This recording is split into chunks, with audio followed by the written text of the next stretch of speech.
Pada sesi ini kita akan membahas tentang rekonsiliasi fiskal. Kenapa kita perlu melakukan rekonsiliasi fiskal? Karena adanya perbedaan pengakuan beban maupun pendapatan menurut akuntansi komersial dan menurut pajak atau fiskal, di mana akuntansi berpedoman pada SOK, sementara pajak berpedoman pada ketentuan peraturan perpajakan. Di mana perbedaan tadi bisa bersifat permanen, tetap, atau bersifat temporer sementara. Contoh perbedaan tetap itu adalah yang bukan objek, penghasilan bukan objek, dan penghasilan final. Kenapa? Karena sampai kapanpun itu tidak pernah diakui menurut pajak, tapi di akuntansi boleh. Dan jika ada objek yang dia kena PPh final atau bukan objek, baik penghasilan maupun seluruh biayanya ataupun pajak-pajaknya, itu tidak pernah boleh diakui di versi fiskal. Kemudian kalau yang temporer itu karena masa perbedaan pengakuan. Jadi mungkin yang satu diakui di awal, yang satu diakui di akhir gitu. Atau juga mungkin karena perbedaan angka ya. Contohnya adalah penyusutan. Penyusutan masa manfaat versi pajak itu kan sudah ditentukan, ada kelompok-kelompoknya. Kalau menurut akuntansi kan tidak pakai kelompok gitu, sehingga mungkin satu barang, satu aset di akuntansi di masa manfaat bisa 5 tahun, bisa 6 tahun, dan seterusnya. Di pajak misalnya katakanlah dia di kelompok 1 4 tahun gitu, otomatis itu akan berbeda. Kemudian pencatatan antara dua sistem yang berbeda yang tidak efektif dan efisien. Nah, ada perbedaan prinsip akuntansi, di mana akuntansi itu menganut prinsip konservatisme, akui pendapatan. Jika sudah pasti, jangan akui biaya ketika meskipun belum pasti. Kalau biaya harus diakui semuanya. Kemudian masalah pengakuan harga perolehan dan matching cost against revenue kalau di akuntansi. Perbedaan metode dan prosedur akuntansi. Misal untuk mengikut baik pajak maupun akuntansi mempunyai metode untuk menilai persediaan, untuk menilai penyusutan amortisasi dan penghapusan piutang.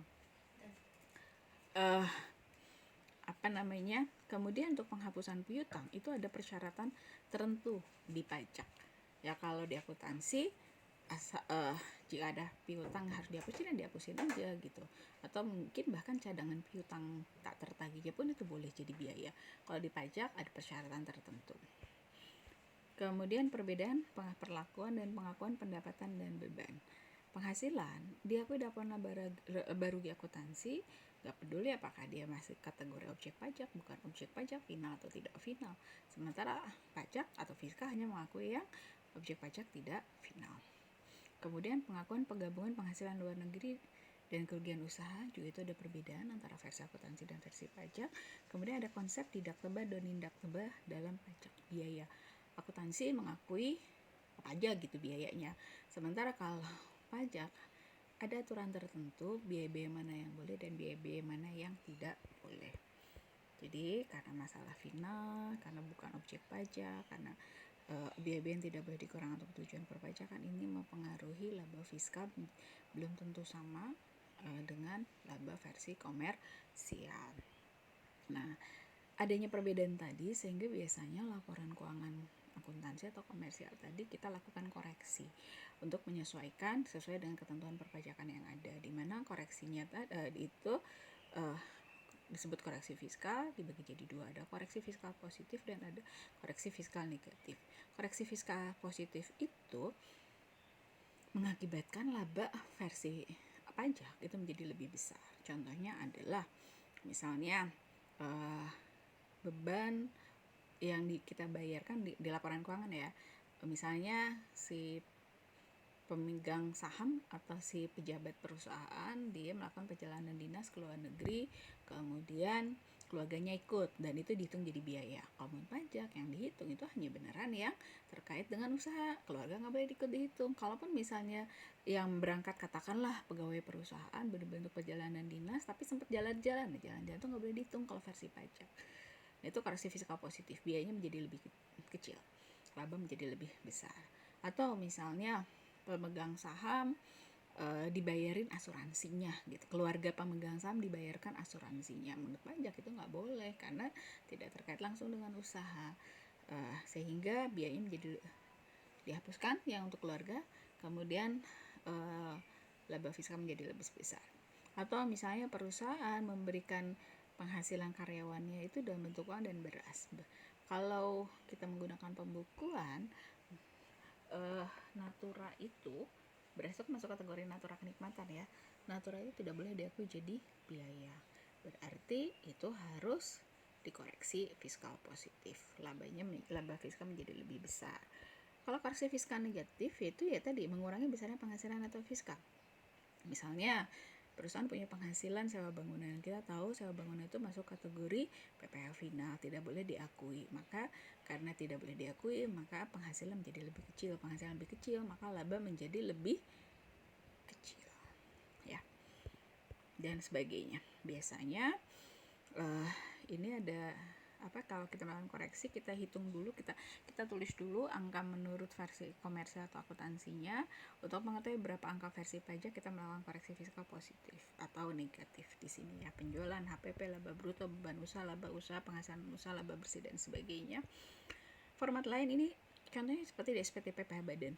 Kita masukkan dulu angka versi akuntansi, kemudian koreksi fiskal positifnya apa saja, koreksi fiskal negatifnya apa saja, akhirnya ketahuan berapa penghasilan itunya. Jadi biasanya koreksi laba bersih versi akuntansi, kemudian kita perhitungkan koreksi fiskal positif dan negatif, dapat penghasilan neto fiskal.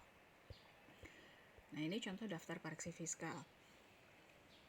Secara umum meskipun tidak selalu, penjualan neto, HPP, persediaan awal, pembelian neto, persediaan untuk jual, persediaan akhir, secara umum tidak dilakukan koreksi. Meskipun ada kasus-kasus tertentu yang terpaksa harus dilakukan koreksi.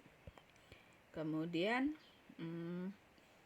nah biasanya banyak dilakukan koreksi itu justru di beban-beban, ya, di gaji.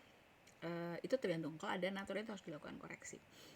Nah, sekarang jika yang sifatnya tunjangan buat karyawan, tunjangan PPh, tunjangan bentuk uang, tunjangan premi asuransi dan sebagainya, kalau sifatnya tunjangan itu boleh jadi biaya. Kenapa? Karena kalau perusahaan memberikan tunjangan berarti itu menambah penghasilan buat karyawan. Kalau dia menambah penghasilan buat karyawan, maka penghasilan kena pajak karyawan menjadi lebih besar.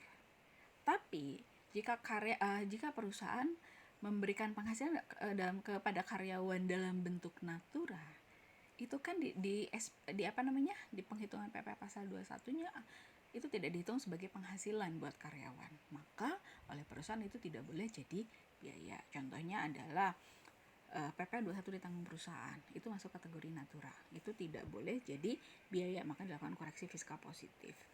Pengobatan, tunjangan pengobatan boleh jadi biaya. Pengobatan cuma-cuma itu natura kenikmatan. Kalau natura kenikmatan itu tidak diakui sebagai penghasilan buat si karyawan, maka itu tidak boleh jadi biaya buat si perusahaan. Imbalan dalam bentuk natura itu pun juga tidak boleh jadi biaya karena tidak diakui sebagai penghasilan oleh si karyawan. Kemudian biaya pelatihan kalau terkait langsung dengan usaha, kendaraan dinas biasanya diakui hanya 50%-nya.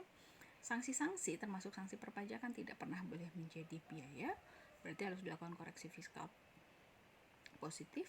Kemudian beban-beban itu harus ada daftar nominatif, harus ada SPJ, harus ada pertanggungjawaban. Jika tidak ada pertanggungjawaban, otomatis tidak pernah boleh menjadi biaya. Lakukan koreksi fiskal positif.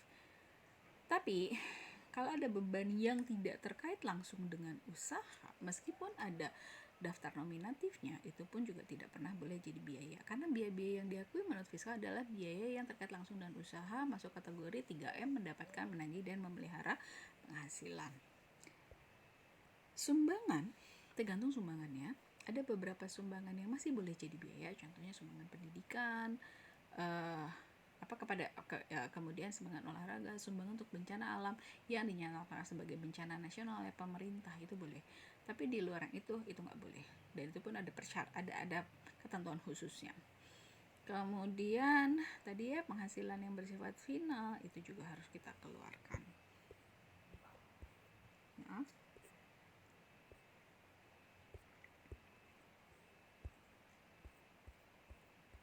Akibat koreksi-koreksi tadi seringkali mengakibatkan penghasilan neto versinya akuntansi atau komersial itu seringkali berbeda dengan versi fiskal. Nah, ini contoh penghasilan bukan objek pajak itu koreksi fiskal negatif, labanya menjadi lebih kecil versi pajak. Penghasilan PPh final juga koreksi fiskal negatif, laba menurut pajak juga menjadi lebih kecil. Non-deductible expense, koreksi fiskal positif menaikkan laba kena pajak. Penyusutan atau amortisasi fiskal tergantung. Bisa versi akuntansi lebih besar, bisa versi akuntansi lebih kecil, sehingga bisa koreksi fiskal positif maupun koreksi fiskal negatif. Bisa mengakibatkan laba fiskal lebih besar, bisa mengakibatkan laba fiskal lebih kecil. Ini kita ambil contoh. Misal,